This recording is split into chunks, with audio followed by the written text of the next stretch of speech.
seorang anak, walaupun kita bukan anak yang baik, apa salahnya kita angkat doa tengah malam? Kerana Nabi kata di antara doa yang tidak ditolak oleh Allah, satu, doa mak, doa ayah pada anak-anak.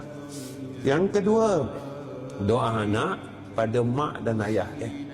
Apa salahnya seorang anak dia tak mampu nak balas jasa mak dan ayah dia dengan duit? Ada anak-anak yang macam tu, Ustaz, saya bukan kaya, saya tak mampu, Ustaz, nak bagi duit dekat mak ayah saya setiap bulan, saya pun tak cukup, Ustaz. Balaslah jasa mak dan ayah kita dengan doa. Kerana doa seorang anak itu makbul, Nabi cakap.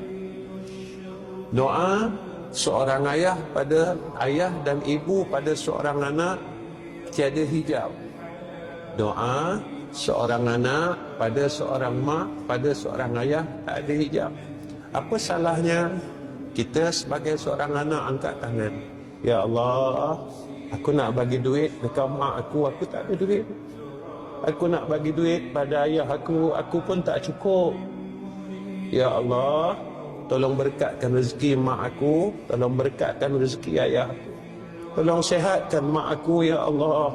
Tolong sihatkan ayah aku, ya Arhamar Rahimin.